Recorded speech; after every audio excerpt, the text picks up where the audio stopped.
bendito seja o nome do Senhor nosso Deus. Meus irmãos, você está no canal Rascunho Teológico, eu sou o pastor Edivaldo Pereira. E nesta oportunidade, findando o ano, eu quero trazer uma reflexão aqui para os irmãos, dentro dessa esfera da pandemia, não é? Porque eu já vi vários livros escritos, também já recebi alguns PDFs relacionados a essa pandemia, e mesmo eu acreditando que é cedo, né, para se escrever assim, mas muita gente tem escrito, entendeu? E sobre a pandemia, eu quero trazer uma reflexão dentro do nosso canal, porque muitas pessoas perguntam: isso é o fim do mundo? Isso é Deus, Jesus voltando e aquele negócio todo? Que nós já estamos no princípio de dores, isso é fato. Mas não se tem nada comprovado que esse negócio seria a vinda de Jesus. Acho que é um factoide mais dos evangélicos neopentecostal e extremado, não é? Então eu não compacto muito com essa ideia. E a pandemia existe, ela está aí, certo? Existem muitas especulações políticas, né? E que vem causando burburinho e enrolando a cabeça dos governantes do mundo afora. Não só é do Brasil, é do mundo afora, né? E é um vírus que está em pauta, está em evidência, eu mesmo perdi pessoas, perdi vários amigos e um parente também, né? A pandemia vem trazendo uma devastação de ordem social, de ordem econômica, vem trazendo uma devastação muito grande, de forma que ela vem causando problemas e mais problemas, ok? Então eu quero falar um pouquinho disso hoje, né? Dentro desse contexto.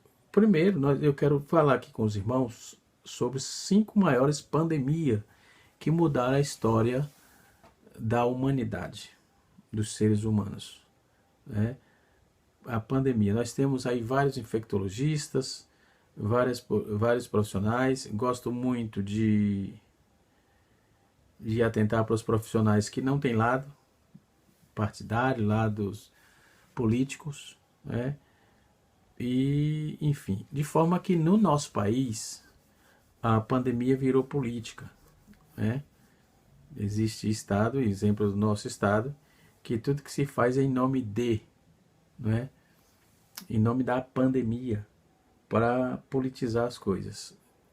O prefeito da cidade de São Paulo, quando surgiu a pandemia, ele era de procurar cuidar e arrumar leito para o povo ser internado e cuidar respiradores e tal. Ele foi comprar urnas, sacos para colocar mortos, e assim sucessivamente. E teve um cunhado meu, que foi para a eternidade, e segundo o médico do Hospital Tide Setúbal, aqui na Zona Leste, em São Miguel Paulista, ele chegou com outros sintomas e entubaram, já disseram que era coronavírus e não deixaram praticamente ver o corpo.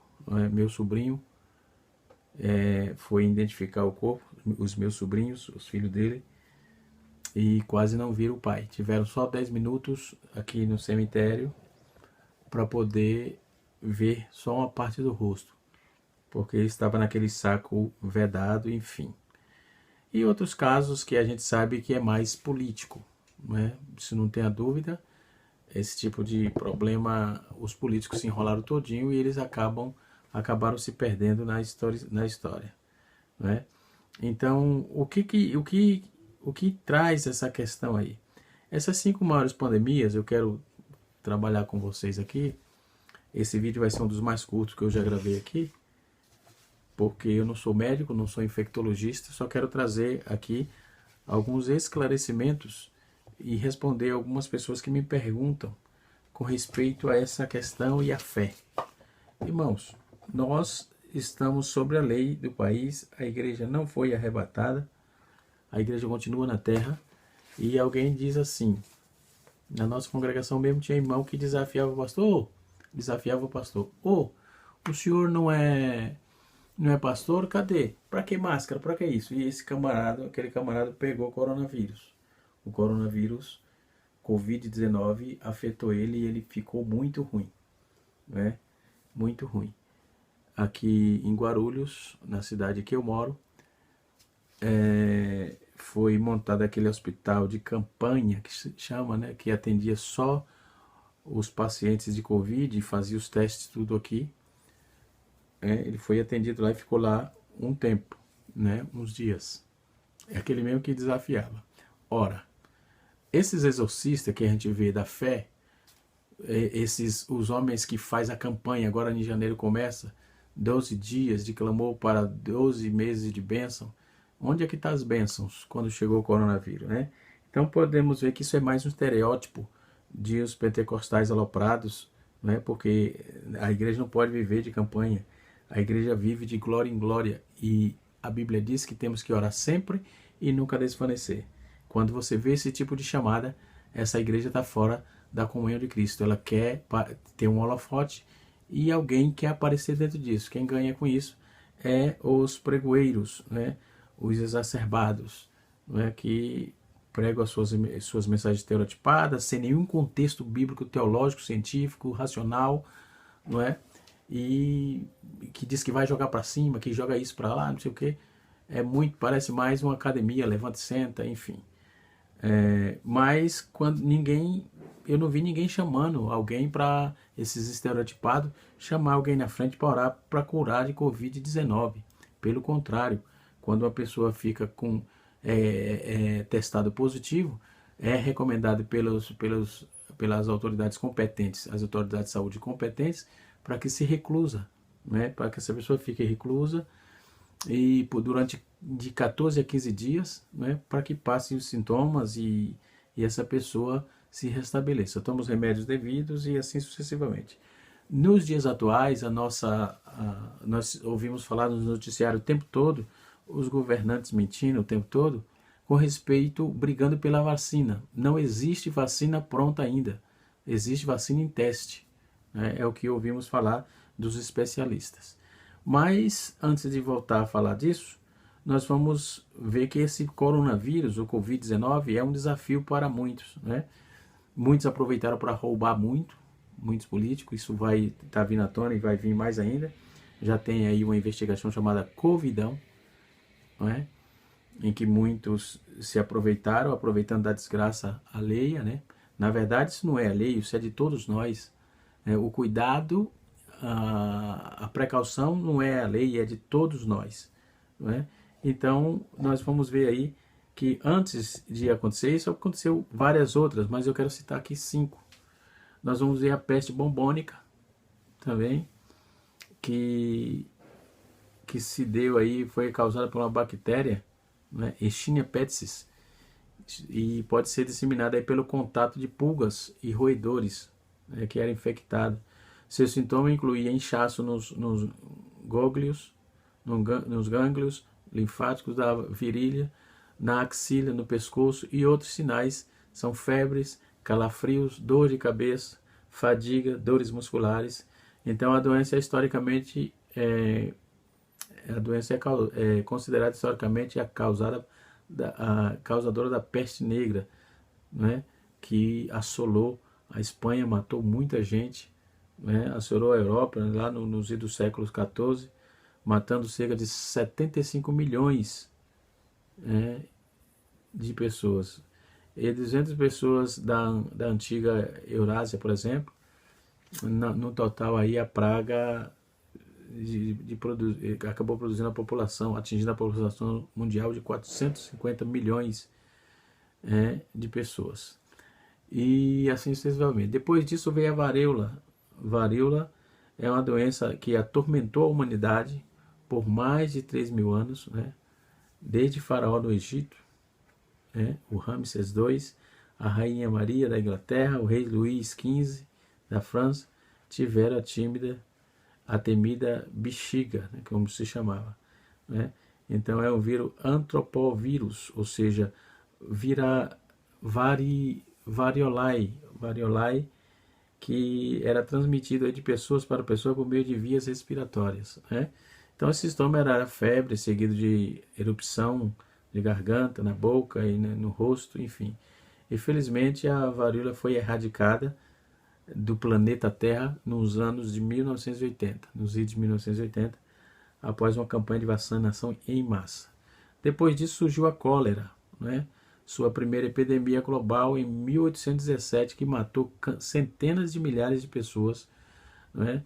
Desde então a bactéria Vibrio, né, Cholerae, que sofre as diversas mutações. Então ela sofreu diversas mutações aparecendo de outras formas, né? Aí é a causa de novos ciclos aí epidêmicos de tempo em tempo aí, portanto é ainda considerada uma pandemia, né? Uma transmissão acontece a partir do consumo de água, de alimento, de contaminados, e muito mais comum em país subdesenvolvido. Um dos mais atingidos da cólera foi o Haiti em 2010, aliás. O Brasil já teve vários surtos dessa doença, principalmente nas áreas mais pobres do Nordeste. No IEM 2019, cerca de mais de 40 mil pessoas morreram devido a essa enfermidade. Os sintomas dela são diarreia intensa, cólicas, enjoo. Apesar da existência da vacina contra a doença, ela não é 100% eficaz, a vacina. O tratamento é à base de antibiótico, né? Depois disso nós vamos ver que veio a gripe espanhola em 1918, né?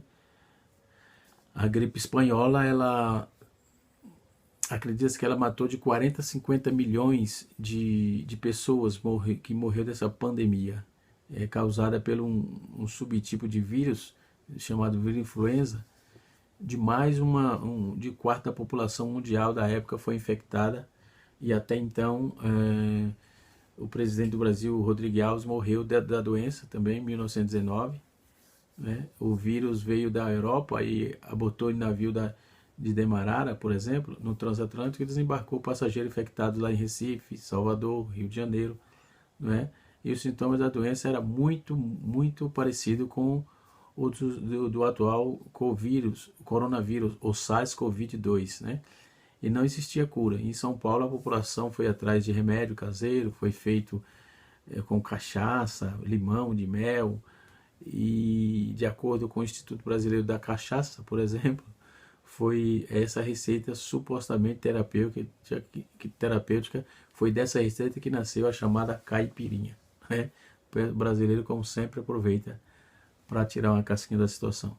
E mais recente surgiu a gripe suína, que é conhecida como H1N1, né? Inclusive, o ano passado faleceu um amigo nosso, filho de um irmão da igreja onde congregamos, de um cooperador nosso, da obra de Deus aqui. Ele faleceu, o moço foi picado pelo mosquito da dengue. É um negócio desse, ele morreu dessa doença de H1N1, causado por gripe suína, que foi o primeiro gerar pandemia do século XXI. O vírus surgiu em porcos no México em 2009 e se espalhou rapidamente pelo mundo, matando cerca de 16 mil pessoas. No Brasil, o primeiro caso foi confirmado no meio daquele ano, a fim de julho. Então, 627 pessoas estavam infectadas no país, de acordo com o Ministério da Saúde.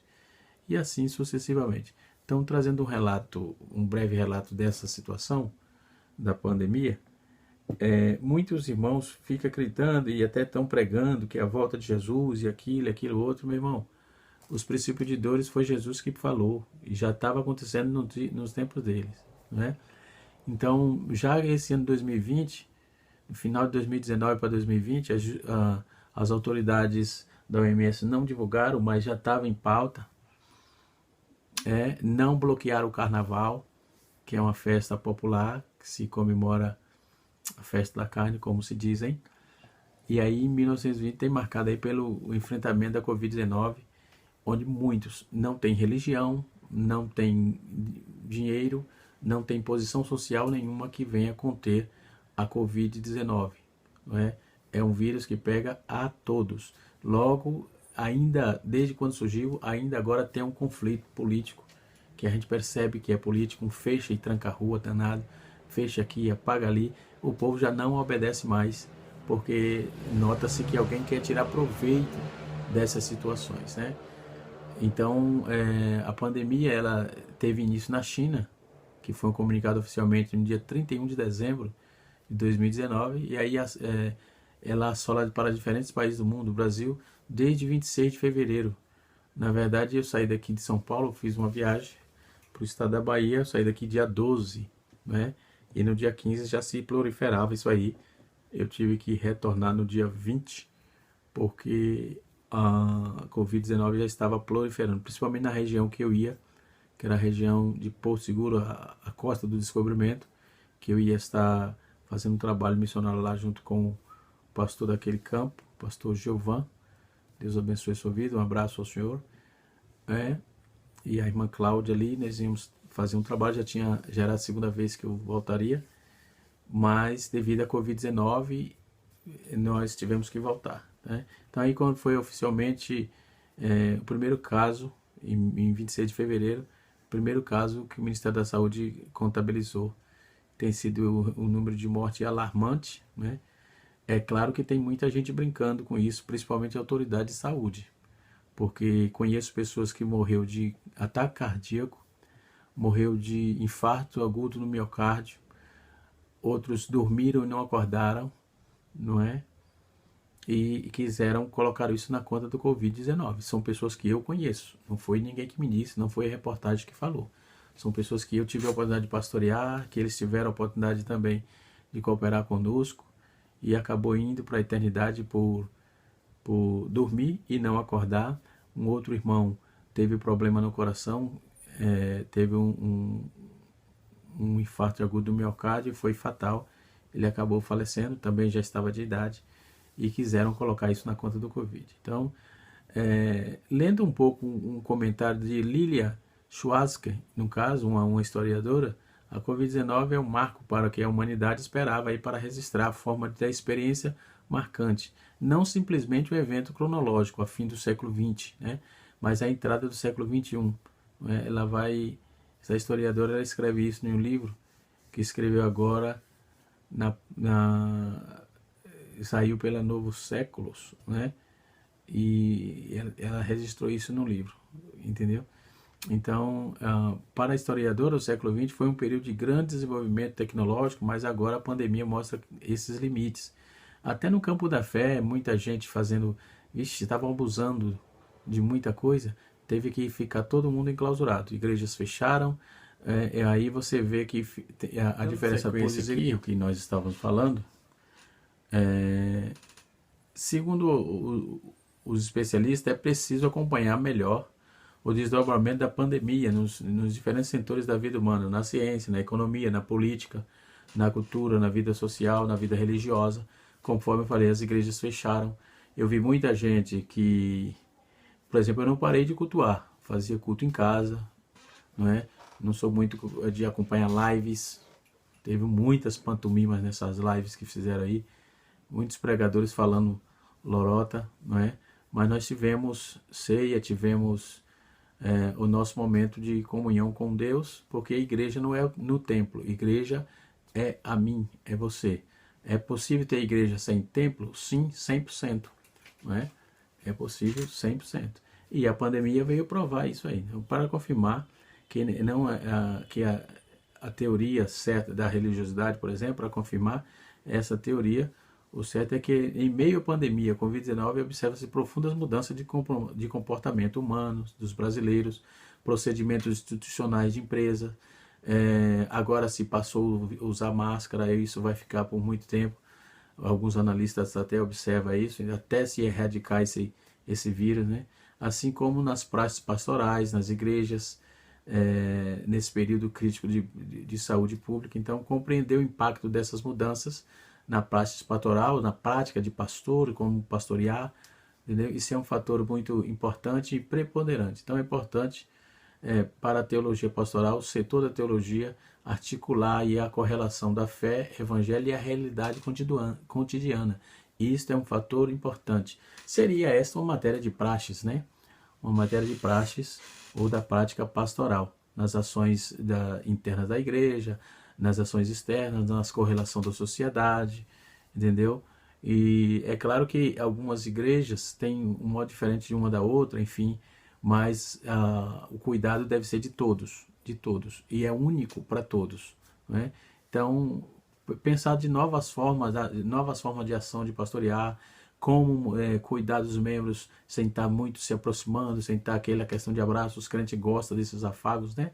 Então, nesse tempo de pandemia, aí impõe aí um imperativo a pesquisadora de teologia prática, por exemplo, quando vamos trabalhar essas pesquisas de teologia prática, ou melhor, as lideranças pastorais, as igrejas.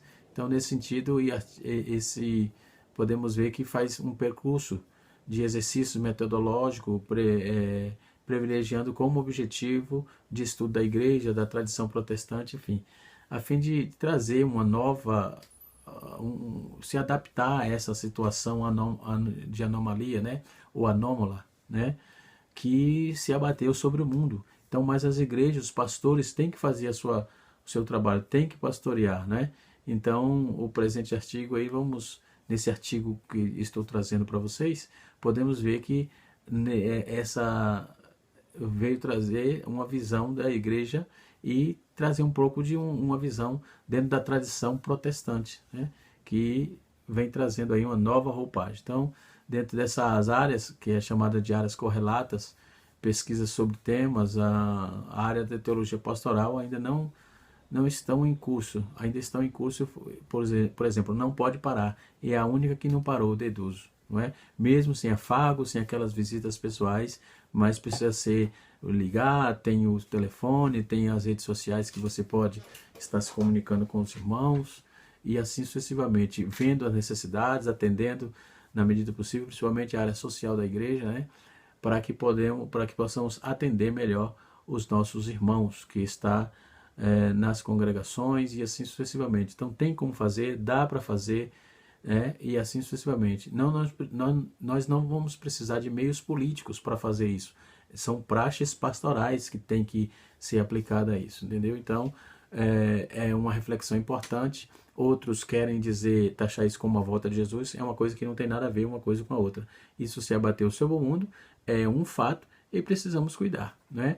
Então, é claro que nós temos que pôr à disposição dos irmãos todos os cuidados pastorais necessários, né? Dentro desse contexto vem a globalização do medo, né? É um medo invisível, né?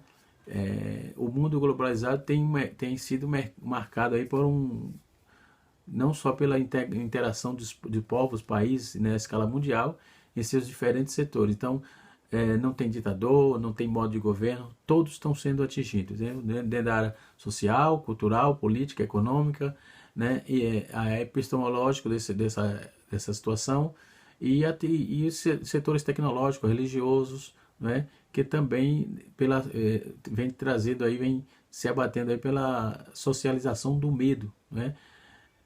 Zygmunt Bauman já trazia aí uma ideia de vida líquida, né? Ele já trazia uma ideia assim, lendo esse artigo, lendo um livro sobre ele, eu gostei muito parece que ele estava falando dessas épocas, né? Ele estava falando já muitos anos atrás, ele já estava apontando para essa época, né? Então, o sofrimento da catástrofe, da perda de parentes, entes queridos, amigos, crises ambientais e outras situações que tem impactado aí, e a igreja precisa rever conceitos, rever meios para atender a irmandade dentro dessa praxes pastorais. É uma coisa que precisamos rever dentro disso aí para poder atender às necessidades dessas questões que se abateu sobre a terra e sobre o mundo. Isso também na igreja, não é? E assim sucessivamente. Não queira ser auto-espiritualista que você vai ter problema, não é? Vai ter problema. Então, o coronavírus são uma grande família viral. Já estamos na quinta parte desse coronavírus, né? É uma grande família viral, conhecida nos meados de 1960, que causa infecções respiratórias aos seres humanos e animais. Geralmente, infecções como por coronavírus, ou as infecções por coronavírus, causam doenças respiratórias leves, moderadas e semelhantes a um resfriado comum. Alguns coronavírus podem causar aí doenças graves, um impacto importante em termos de saúde pública, como a SARS, síndrome de respiratória aguda grave, identificada em 2002, a MERS, síndrome respiratória do Oriente Médio, identificada em 2012, e agora o Covid-19, né? Nota-se que são vários que cabem dentro disso aí, então a atual tem o nome de Covid-19 em substituição ao provisório 19-CoV, né? Que de difícil pronúncia, então achou-se o nome a partir dessa construção que significa corona, né? Ouvi, vem de vírus e de representa doença, né? Então Covid, né?